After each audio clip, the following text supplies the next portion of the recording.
Bienvenue dans La lumière est au bout du couloir, le podcast pour celles qui sentent que quelque chose en elles ne peut plus continuer à vivre à moitié. Celles qui ont réussi à l'extérieur, mais qui savent qu'à l'intérieur il y a un appel bien plus grand, que leur âme crie: Sors-moi de là, je veux autre chose. Je suis Marine Plantier, coach, enseignante en souveraineté et liberté intérieure, éveilleuse de conscience, canal de lumière.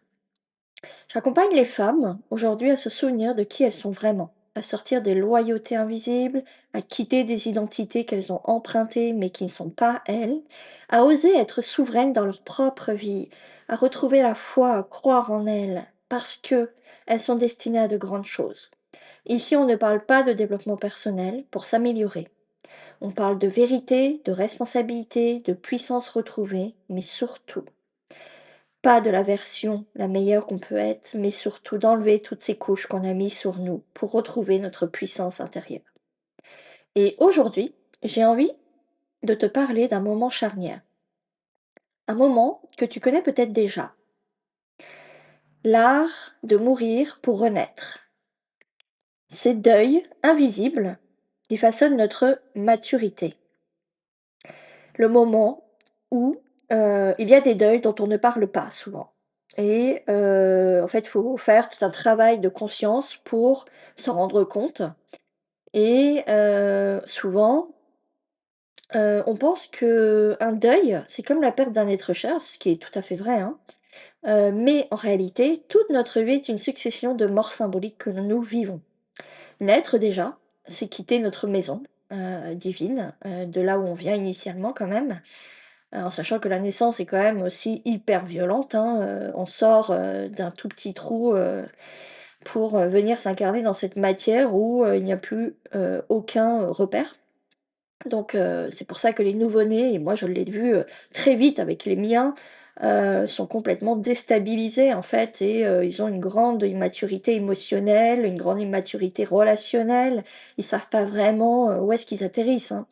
Même s'ils ont choisi tout au départ, ben, c'est pas si simple que ça. Et moi, ce que j'ai pu réaliser avec mes 2 enfants, c'est que, dans les premiers mois, même je dirais dans les 3 premières années, la personne qui s'en occupe, père, mère, référente, doit être capable de créer, à l'intérieur d'elle un espace, qui permet à l'enfant de se sentir en sécurité, où il pourra déposer ses émotions, déposer sa peur, qui va pouvoir parler des sujets qu'il a besoin pour grandir. Et ça, en fait, c'est ce que j'appelle la mère consciente, moi. Parce qu'il y a la mère biologique, celle qui donne l'amour, qui donne la vie, hein, évidemment, mais il y a aussi la mère consciente. Et en fait, on est de plus en plus appelé à aller vers ça, clairement. Amener nos enfants vers une élévation de conscience et une élévation de leur capacité, de leur potentiel, parce que en fait, nous sommes des êtres extrêmement puissants. Et en fait, quand on naît, en fait, on quitte notre monde, hein, de là-haut pour venir ici.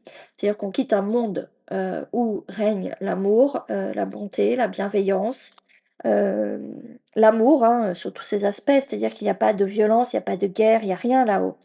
Pour arriver ici, dans le chaos, la violence, les guerres et tout ce que ça comprend. Et ça, cette mort-là, c'est une mort symbolique évidemment qu'on vit, hein, parce que, en plus quand on est là-haut, on est un être illimité, hein, d'un point de vue densité, tandis qu'ici on arrive dans un corps et on se retrouve comme, limité dans une carapace, quoi. Donc en fait, on perd une fusion, qui était là-haut, hein, avec, tous les êtres de lumière, avec, le monde de l'autre côté, pour, nous retrouver séparés ici, tout seuls. Et ensuite, ça continue. Évidemment, les deuils, on passe notre vie à faire des deuils. Tout d'abord, il y a la perte d'un être proche qu'on a aimé et qu'on aime encore et qui, le jour où il s'en va, ça crée un vide énorme chez nous. Mais moi, je vois ça différemment. Je vois ça plutôt comme un cadeau, c'est-à-dire que l'être qu'on a aimé nous permet d'apprendre à nous aimer. Parce que peut-être qu'il y avait une forme de dépendance affective, peut-être qu'il y avait comme une forme de béquille qu'on utilisait avec l'autre, et là, il nous donne l'opportunité de grandir. Évidemment, à la fin d'une relation amoureuse, là, bah, c'est lorsque, la relation est terminée entre 2 personnes, hein, et que, En fait, ça crée une mort intérieure aussi parce qu'il y a une part de nous qui va devoir faire un deuil de cette relation, un deuil de ce qu'elle avait projeté avec cette personne, un deuil peut-être de la famille idéale qu'elle avait et elle va remettre en cause tous ces schémas, en fait, en faisant ce deuil-là, hein, cette rupture. Hem et c'est vrai que c'est un deuil qui, peut prendre plusieurs années à faire, parce que ça dépend de l'intensité de la relation et aussi de ce qu'on a vécu dans cette relation. Combien on s'est impliqué d'un point de vue énergétique, mais aussi d'un point de vue émotionnel vis-à-vis de l'autre et vis-à-vis de cette famille. Plus on aura mis d'énergie, plus on aura mis d'amour, plus on aura mis, d'implication et plus pour moi le deuil sera long à faire. Ça va prendre vraiment beaucoup de temps. Ensuite, il y a le départ, des enfants de la maison, ça c'est évidemment, on appelle ça le nid vide. Beaucoup de femmes le vivent comme, une dépression même, hein, certaines, ça crée ça chez elles. En fait, chaque deuil aussi, c'est important de le savoir, peuvent créer de la dépression parce que c'est comme si, on nous enlevait une part de nous, d'accord? Et ça fait qu'il y a un vide à l'intérieur et en fait, la tristesse, qui est un état normal, hein, arrive, suivi peut-être de la colère, du déni et évidemment, après on remonte, la courbe. C'est le cycle de, je dirais, du deuil et en fait, par rapport à ça, on n'est pas tous égaux. C'est-à-dire qu'il y a des gens qui vont réussir à passer à autre chose en 3 mois et il y en a qui vont mettre plusieurs années pour, faire leur deuil, hein, de ce qu'ils vivent, et c'est OK, en fait. Respecter ce délai, respecter ce timing parce que je pense que le temps que l'on met pour, faire le deuil de quelque chose, va permettre à l'intérieur de nous de guérir un certain nombre de choses. Un certain nombre de parts, peut-être un certain nombre de croyances, de schémas, qui avaient besoin en fait d'être guéris et cette rupture a déclenché ça chez nous, à l'intérieur. Heu, donc je reviens, le départ des enfants de la maison, bah, c'est pareil. La perte d'un animal, hein, c'est aussi un deuil parce que quand on a vécu 15 ans, 20 ans avec un animal, c'est un vrai deuil qui a besoin d'être fait. C'est un être, pas humain, mais un être animal, hein, qui, est une vraie présence au quotidien. Et certaines personnes sont extrêmement attachées à leurs animaux comme s'ils étaient attachés à leurs, enfants. Donc après il faut faire un distinguo entre les 2 parce que pour moi c'est pas tout à fait pareil, un animal et un enfant. Les responsabilités ne sont pas les mêmes, le cadre n'est pas le même, et les objectifs sont pas les mêmes non plus. Il y a aussi un changement de lieu d'habitation en fait, à chaque déménagement que vous faites, il y a un deuil à faire. C'est-à-dire que la vie qui a été créée dans ce lieu, dans cette maison pendant peut-être 1 an, 2 ans, 10 ans, 15 ans, et ben, pour moi, il faut faire comme un rituel lorsqu'on quitte cette maison parce que ce pan de vie, hem, qu'on a, vécu, n'existe plus en fait, n'existera plus et certaines maisons, nous ont fait beaucoup grandir, beaucoup, avancer sur notre, croissance personnelle et certaines maisons, on peut être extrêmement attaché à elles, parce qu'on s'est senti bien dans cette maison, on a pu, créer des choses, que ce soit au niveau du couple, au niveau, personnel, créer peut-être une activité, en tout cas tout plein de choses. Il y a aussi, pour moi, lorsqu'on évolue professionnellement, que ce soit salarié ou entrepreneur, lorsqu'on passe des steps, en fait, il y a aussi des deuils à faire, clairement. Parce que évidemment, on ne retrouvera jamais ce poste-là, parce qu'on évolue et il y a peut-être des parts de nous, qui, ont besoin, de douceur, de compréhension pour, aller plutôt avec nous que contre nous pour l'évolution de, cette nouvelle activité. Parce que souvent, c'est comme si en fait, vous passez d'une identité dans laquelle vous êtes resté, je sais pas, peut-être 5 ans et tout d'un coup, vous allez passer à une autre identité. Vous êtes monté d'un niveau et en fait, l'ancienne identité a besoin de réconfort et de comprendre que, hem elle n'est pas mauvaise, hein, et que on a juste nous besoin d'évoluer. Donc en fait, cette nouvelle identité, on l'intègre à l'intérieur de la nouvelle, mais c'est la nouvelle qui pilote en fait, la voiture.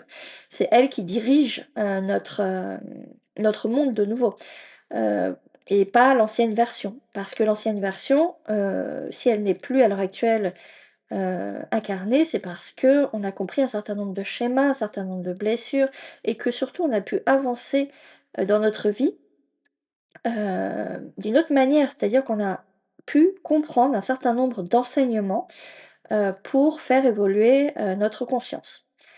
Et donc là, évidemment, bah, il y a aussi un deuil à faire. Il y a aussi, pour moi, la séparation avec les parents. Quand on a des parents, qui ne sont pas là pour notre bien-être, ne sont pas là, ne sont pas bienveillants avec nous, et que, en fait, à chaque fois qu'on les voit, ça nous, rend malade, nous, déprime, on voit bien que notre énergie baisse, en fait, la relation, n'est pas, comment je dirais, bienveillante, n'est pas au même niveau. On a le droit aussi de mettre de côté parce qu'en fait, moi, ma vision des parents, c'est que, ici, dans cette matière, on appelle ça des parents, mais pour moi, c'est des êtres de lumière, comme nous, en fait, hein, et ils sont venus ici s'incarner en acceptant d'être des parents. Ce que je mets entre guillemets, des parents pour nous, pour, vraiment, comment je dirais? Nous faire avancer d'un point de vue conscience. Donc, moi, je considère que lorsqu'on met un terme à une relation avec un parent, ce n'est pas dans le sens, il n'y a pas de culpabilité à avoir. C'est-à-dire que peut-être le cycle avec le parent, est terminé et que on doit passer à autre chose. Et souvent, moi, ce que je peux remarquer, c'est que, un parent, avec qui on met un terme, c'est parce qu'on a besoin d'évoluer. En fait, on a besoin de grandir et que le parent, entre guillemets, «atteint ses limites». Il peut pas aller plus loin pour nous accompagner et donc c'est à nous de faire, le reste du chemin. C'est-à-dire qu'il était là pour, nous aider éventuellement dans les premières années, même si souvent, à l'heure actuelle, je constate que les parents, de générations, des années, je vais dire, 40, 50, 60 sont des parents qui, ont eu beaucoup, je trouve, de traumatismes et pas beaucoup de remise en cause, de qui ils sont et en fait, ça a créé, derrière, des enfants, beaucoup instables. C'est-à-dire que j'ai l'impression que ces générations-là n'ont pas appris tout ce qui est l'intelligence émotionnelle, l'intelligence relationnelle, comment, l'énergie fonctionne, comment se stabiliser, comment accompagner un enfant. C'est quoi un enfant? Comment il fonctionne? Quel est mon rôle vis-à-vis de lui? Et en fin de compte, tu te rends compte que, hem, voilà, ils ont des limites et que, tu peux pas les pousser plus loin. En fait, ils comprennent pas de quoi tu parles quand tu abordes certains sujets. Et en fait, c'est pas grave. Je vois beaucoup de personnes qui peuvent culpabiliser. Il y a pas de culpabilité à avoir, hein. Moi, je pense et si mes enfants, un jour ne me parlent plus, bah, je comprendrais aussi qu'en fait, ils ont besoin d'évoluer peut-être différemment et que moi, je n'arrive plus à les comprendre, par rapport à leur évolution et c'est OK. Je sais que dans tous les cas, on se retrouvera de l'autre côté, hein. L'idée, c'est que la rupture, se passe peut-être, le mieux possible pour la personne qui, l'enclenche, hein et fasse le deuil, en fait, de ses parents qu'elle a souvent mis sur un piédestal. Parce que c'est ce que fait l'enfant, en fait, hein, dans son développement. Il met ses parents sur un piédestal, il pense qu'ils sont parfaits. Mais c'est bien sûr une grosse erreur, hein, parce que en fait, nos parents ne sont pas supérieurs à nous. Nos parents sont des êtres de lumière au même niveau que nous. C'est-à-dire que moi, je considère mes enfants au même niveau que moi. Ils n'ont pas à me mettre sur un piédestal, ça ne m'intéresse pas. Ils sont vraiment là pour me faire évoluer autant que moi je les fais évoluer. C'est vraiment une relation au même niveau et on est là pour partager, en fait, nos connaissances pour faire grandir toutes ces âmes. Donc voilà, concernant les parents. Ensuite, ce que je constate aussi, c'est que lorsqu'on a des éveils spirituels, donc en fait comme des ouvertures de conscience, on change aussi d'identité et donc en fait, nos identités anciennes entre guillemets, il y a un deuil à faire pour aller évoluer vers la prochaine identité, qu'on veut incarner.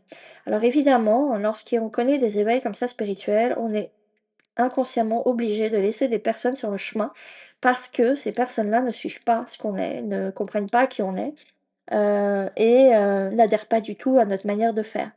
Et ça peut être compliqué parce que, souvent sur ce chemin-là, quand il y a une transformation, spirituelle, une évolution de la conscience, ce chemin, il est souvent fait seul parce que on laisse de côté les personnes, qui ne correspondent plus du tout à qui on est et c'est pas méchant, en fait, c'est dans le sens où notre énergie n'est plus compatible. Heu et on avance sur ce chemin et ce chemin, souvent, on avance, on est seul parce que il faut du vide pour avancer.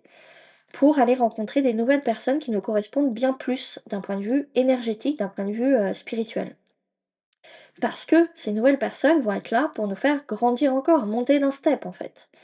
Et ça, c'est vraiment, peut-être une chose assez difficile parce que dans une vie, on peut traverser ça plusieurs fois. De se retrouver avec des personnes avec qui on évolue et puis on voit qu'on est en train de grandir et qu'on doit partir sur autre chose. Il peut y avoir de la culpabilité, vis-à-vis de ces personnes, ou, avoir des remarques aussi de la part de ces personnes qui ne comprennent pas cette évolution chez nous, hein, mais, elle est vraiment nécessaire à notre transformation. Et surtout, moi je trouve, c'est aussi, cette transformation, c'est là où on va aller incarner qui on est vraiment. C'est-à-dire en enlevant toutes ces couches, en incarnant notre souveraineté et notre liberté intérieure. Il y a aussi, le changement d'identité. Ça, le changement de sexe, hein, évidemment qu'il y a un deuil aussi à faire, hein, que ce soit d'un côté ou dans l'autre, c'est-à-dire de passer de garçon à fille ou de fille à garçon. Hem, Évidemment que, ce qu'on a été avant doit être, comment je dirais? En paix. Digéré, compris, assimilé pour, passer à autre chose, quoi. Il peut y avoir aussi, une mue intérieure, qui nous éloigne de qui nous étions. C'est-à-dire comme une transformation à l'intérieur de soi, c'est-à-dire que, je sais pas, pendant 15 ans, on a, joué à la victime, et puis on décide du jour au lendemain de dire: «OK, là, c'est terminé ce schéma-là. Moi, je vais incarner ma souveraineté, ma puissance, ma liberté». Et en fait, là aussi, ça demande un deuil de, une mue, en fait, intérieure, hein, de personnalité. C'est-à-dire que, le personnage qu'on a incarné pendant toutes ces années, on lui dit au revoir et on passe à autre chose, au nouveau personnage qu'on a envie d'incarner. Évidemment que là, il y a un deuil à faire aussi. On est d'accord que tous ces deuils prennent plus ou moins de temps. Ça m'arrive souvent en séance de voir des femmes qui me disent: «Oh, j'ai toujours pas fait le deuil d'une relation qui date d'il y a 5 ans». En fait, essayez de comprendre pourquoi. Qu'est-ce qui se joue encore dans cette relation qui fait que vous n'avez pas réussi à passer à autre chose? Moi, ce que je constate souvent, c'est que lorsque c'est vous qui avez engagé la rupture, il y a beaucoup de culpabilité. Et c'est cette culpabilité qui nous retient en arrière. Et en fait, il faut l'enlever, cette culpabilité. Moi, mon exercice, c'est que je la redonne là-haut en disant: «Prenez-la, parce que cette rupture, au moment où je l'ai faite, elle était totalement juste pour moi». Et OK, j'ai encore de la culpabilité aujourd'hui, mais je la donne, ma culpabilité, pour qu'elle s'arrête. Il y a aussi le fait que, d'un point de vue énergétique, on a tellement investi peut-être dans l'autre, surtout quand on est des dépendants affectifs, que l'autre est encore complètement imprégné de notre énergie. Et en fait, c'est ça qu'il faut aller rechercher aussi, c'est couper tous les liens qu'il y a avec cette personne et enlever toute notre énergie pour la récupérer. Et en fait, tant que ça, tout ça, ce n'est pas fait au niveau du deuil, vous ne pouvez pas avancer. Vous êtes encore bloqué dans cette énergie-là et dans ce cycle-là. Donc ça, c'est intéressant à savoir et sachez que ça se fait très facilement, hein, de couper les liens comme ça karmiques. On peut, devoir de certaines manières, il y a certaines fois, en fait, on est obligé quand même d'y revenir à plusieurs fois pour le faire. Mais le jour où c'est définitif, je peux vous dire que vous passez à autre chose et vous tournez, la page, vous fermez les portes. Sachez que tous les deuils que vous faites dans votre vie vous ont été, destinés, en fait, c'est vous les avez choisis et ces deuils étaient là pour vous faire grandir. C'est-à-dire que certains deuils, pour moi, vous les avez créés afin de faire grandir votre conscience, mais aussi pour avoir des prises de conscience sur un certain nombre de choses et je pense qu'il y en a d'autres qui sont peut-être imposées quand nous, ne nous sentons pas prêts à faire quelque chose pour qu'on puisse avancer aussi. Et tous ces deuils, on est bien d'accord, demandent exactement la même chose, mourir à une version de soi qui n'est plus aujourd'hui, celle qui existe dans le présent. Et c'est vraiment ce qu'il y a de plus dur en fait, parce que inconsciemment, on reste attaché à cette version-là de nous comme si c'était notre meilleure amie, vous voyez? Comme si c'était notre canne. Parce que on la connaît tellement bien, on est dans notre zone de confort, donc on n'a pas spécialement envie d'aller voir ce qu'il y a derrière, parce que c'est l'inconnu, c'est le vide et en fait, on ne sait pas vraiment vers quoi on va. Et beaucoup de personnes ont peur de ça et c'est souvent pour ça aussi que le deuil met autant de temps et qu'il n'est pas fait. Parce que ces personnes-là ne passent pas ce cap-là. On est d'accord que chaque deuil exige une transformation intérieure. C'est-à-dire qu'un deuil n'est pas seulement un événement extérieur. Pour moi, il y a une vraie reconfiguration intérieure à faire. Il vient toucher en nous des parts, la part qui a peur d'être abandonnée, la part qui veut contrôler, la part enfant qui ne veut pas lâcher, ou la part du personnage qu'on incarne aussi qui ne veut pas lâcher tellement elle a peur. Elle a peur de ce qu'il y a derrière. La part aussi qui s'identifiait à ce rôle. L'épouse, la mère fusionnelle, la salariée, la gentille petite fille, la sauveuse peut-être, la guerrière. Chaque transition, en fait, nous oblige à faire grandir ces parts à l'intérieur de nous. Et c'est en faisant grandir ces parts à l'intérieur de nous que nous faisons grandir notre conscience aussi. Et moi, ce que je vous invite vraiment à faire, c'est prenez conscience quelles sont les parts de vous qui n'arrivent pas à faire le deuil à l'intérieur de vous. Et mettez-vous en relation avec elles pour comprendre ce qui se joue. Accompagnez-les vers plus de maturité. Montrez-leur qu'il y a un intérêt à aller voir de l'autre côté, là où il y a du vide, là où il faut faire le grand saut. Parce que souvent, allez, dans 95% des cas, c'est vraiment un passage de l'enfant intérieur blessé ou du personnage qu'on incarne à l'adulte conscient. En fait, on a peur de devenir de plus en plus conscient de notre réalité. Et vous savez quoi? Ce passage, ça demande énormément de courage et énormément de lucidité pour moi. J'aimerais aussi aborder le côté énergétique. On parle peu de cet impact. Mais à chaque perte, notre système énergétique se réorganise. Des attachements se dénouent, des liens invisibles se transforment. On n'en a pas tant conscience que ça. Et, dans chaque deuil qu'il peut y avoir, il y a de la fatigue profonde, cette sensation de vide, peut-être d'une confusion identitaire parce qu'on n'a pas encore franchi le pas, on n'a pas encore franchi le pas de la porte pour la nouvelle identité. Il peut y avoir une grande perte de repères, ce qui est normal, hein, et une grande hypersensibilité et surtout, pour moi, de la tristesse qui arrive. Et tout ça, c'est normal. Il faut savoir que pour moi, un deuil, c'est comme une mue vibratoire à l'intérieur de nous. L'énergie quitte une ancienne structure pour en créer une nouvelle. Et ça peut prendre un peu de temps. Ça se fait pas du jour au lendemain.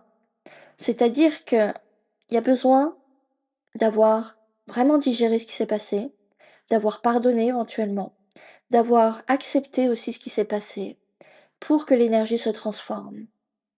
Et plus nous avons investi émotionnellement, amour, c'est ce que je disais, hein, attente, projection, espoir, plus le processus peut être long. Non pas parce que on est faible, hein, mais parce que l'attachement était tellement profond à cette personne, à cette situation, à ce qui a été vécu, en fait. Certains deuils, comme je l'ai dit, peuvent vraiment prendre des années et évidemment qu'il y a des deuils qui sont beaucoup plus rapides aussi, hein. Un changement de travail peut être intégré en quelques mois, hein, mais d'autres comme une séparation, une trahison, un divorce, une rupture avec un parent, la perte d'un être qu'on a vraiment aimé, peuvent demander des années d'intégration. Moi, ce que j'ai envie de vous dire aussi, c'est que ne restez pas seul avec vos deuils. Parlez-en. Faites partie peut-être d'un groupe de soutien qui peut vous accompagner sur cette thématique pour peut-être accélérer le processus de guérison. Et c'est vraiment que là, que beaucoup jugent, moi je trouve aussi, tu devrais être passé à autre chose. Pour l'avoir vécu personnellement, après une rupture sentimentale de plusieurs années, où j'ai mis quasiment 5 ans à m'en remettre de cette rupture. Pourquoi je ressens encore ça? La question, c'est pas ça pour moi. C'est pourquoi je n'arrivais pas à passer à autre chose. Pour moi, je pense que si je n'ai pas réussi à passer à autre chose, c'est parce que je n'avais pas tout ce que je vous ai dit avant. Je n'avais pas connaissance de tout ça. Et si j'avais connu, en fait, eu connaissance de tout ça, je pense que je serais allée plus vite dans mon deuil.